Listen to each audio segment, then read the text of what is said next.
देखिए अम्मा जी हमसे नहीं का रोड हो काहे नहीं होई का करे आइल रहे बतावा ऐसा राबू तो कब कार बार होई लइको बैठल है तू बैठल है उसके ना हम का करब सरसों पीट के आइली है तो देखिए अम्मा जी हम काम कराइल बनी का करबू खानो नहीं बनेबू सुतला रहबू देखिए अम्मा जी हम थकल बन तन गुड़ दवाई ना हां ले आवा दवा दे दवाई तन ठीक से दवाई हां ठीक ए तक के दवा तो नहीं है वो तो हम तो आप पर दवाई खातिर आइल है काई कपड़े पकड़नी का जरूरत हां पकड़ तो कालू दवा तुम कल दवा दे दवा दे सुनी हां हमार सामान खत्म हो गइल बा हां हां तो हमें सामान भेज दी अच्छा ठीक कह दी उनके बाबूजी के जाके लेके आई भेज दी उनके ठीक बा बाबूजी समझे पड़ी ने क्या समझे पड़ी काहे तो कही जी अपने बेटी को खातिर नहीं कहनी हमके खातिर कहनी के समझे पड़ी ई बताओ तू हमार बेटी बनाई हो कैसे बेटी समझे हमको नहीं लगता कि आप बेटी समझे नहीं ये तो सूट पहन तब आप लड़ाई करें कि नहीं सूट काहे पहनते हो सूट काहे पहनते हो हां तो साड़ी पहना साड़ी पहने सा हम नहीं पहनब साड़ी काहे नहीं साड़ी पहनी हम नहीं पहन हमारे मन के नहीं बा ये एकदम ही बुढ़िया परेशान करके धो देले बिया ये दादा ससुरे में बड़ा दुख रहबे करला तब का जब से हम तब से दुख कर नहीं हरो आजाद रहला सबके जब से हम तब से परेशान करके धो देले बाड़ू तू हां धै दे ले तब तो चला भाई सूता तब हां सुतबे कर हां सूता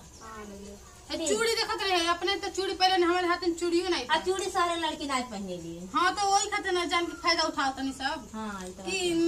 नहीं चूड़ी नहीं पहनते साड़ी नहीं पहनते सब बचल तो नहीं बचा के धइले बा हां ई तो बात सही है बहनी का करल जा अच्छा सुनिए मैं जाई तनी कुछ खावे के लेके आई अब झगड़ा कैली है तो खाए के वाला ले आई जाई में कि ना अरे अच्छा जात है जात से झगड़ा करेलू हां खाली हंसबा करेलू तुम सासी के पोछ भइल बाड़ी जाके तो ले आ कुछ खाए के हां अच्छा जात है ले आ जा लेके जा जात है चलो कम से कम ऐसा सास मिलल बा कम से कम सब काम कर देले डटू ने गरीब करी झगड़ो कर तबो कुछ नहीं बोले इतना अच्छा सास मिल गई हे भगवान अगले जन्म हमें इहो सास मिले हमेशा इहे सास मिले देख ला है ताखा में जूता चप्पल धइल बा बुढ़िया बता थी अम्मा जी का बेटा है नहीं आई का है हाय से खा आई अरे छोटकी बहनी तो हर धाई दिन है का करिए तखन धराई अरे लाला ऐसा न करा लइका थे ने नहीं फेंकल जाला नहीं फेंकल जाला अरे इतना करबू कैसे काम चली देखी हाँ अपने लड़का नहीं लोन के समझा साफ सफाई कोई करे अच्छा ठीक है ठीक ना हाँ कोई दिखे तो जूता में जूता है तक हम ना धराई अच्छा ठीक है हाँ हमें साफ सफाई की पसंद है हाँ। ये तक कथरी गुदरी रही तो हम फेंक दे उठा के सब अच्छा कहाँ फेंक मैं जा जा तू होने जा अच्छा जा खैर अच्छा सुनिए अम्मा जी हाँ बेटा है नहीं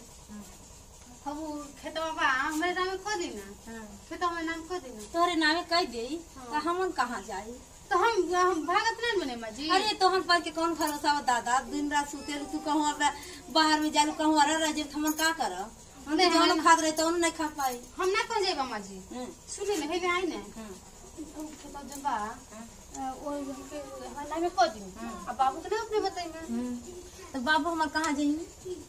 हमारे नाम रहे तो हमारे साथ रहिए रहो से उनकी इज्जत करिए अब तो ये बतावा तू पहन ओढ़ के चल जा आ कहूँ हमार बाबू ऐसा कल कह दे पता ना कर जा पता खोज के ले आओ कहाँ जाओ खोजे बुढ़िया बड़ी होशियार बा